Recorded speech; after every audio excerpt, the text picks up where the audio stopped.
প্রতি বছরের মতো আজও পটুয়াখালীর ২৫ গ্রামে অগ্রিম ঈদুল আজহা পালিত হচ্ছে।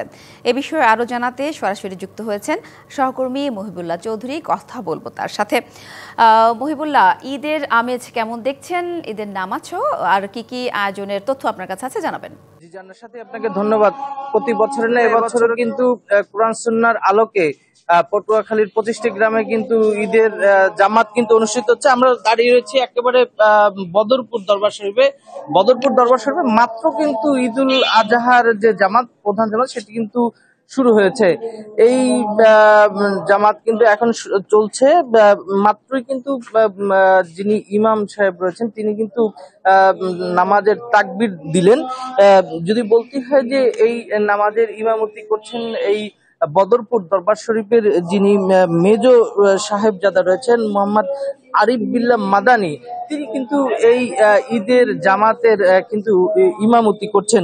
এখন বর্তমানে ধর্মপ্রাণ মুসল্লি যারা রয়েছে তারা কিন্তু ঈদের জামাত কিন্তু আদায় করছেন।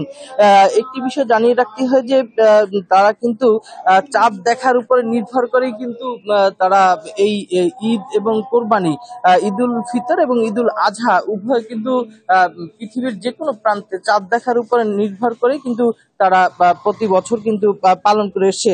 এরই আলোকে কিন্তু আজ ঈদুল আজহা কিন্তু পালন করছে তারা। এই এলাকায় বিশেষ করে যে ২৫টি গ্রামের কথা বলা হয়েছে, সেই ২৫টি গ্রামে কিন্তু ঈদের আমেজ কিন্তু বিরাজমান রয়েছে। বাড়ি বাড়িতে কিন্তু মিষ্টি পায়েস সহ নানা ধরনের সুস্বাদু খাবারের কিন্তু আয়োজন করা হয়েছে এবং সকলে কিন্তু এই নামাজ শেষ করে তারা কিন্তু এক মেলবন্ধনে কিন্তু তারা কিন্তু আবদ্ধ হবে। এখন বর্তমানে কিন্তু নামাজ চলছে। নামাজ শেষ হবে আর অল্প সময় বাদে। এরপরে কিন্তু খুতবা অনুষ্ঠিত হবে। তো পটুয়াখালী থেকে এই ছিল সর্বশেষ জান্নার সাথী। মহিবুল্লাহ, ধন্যবাদ।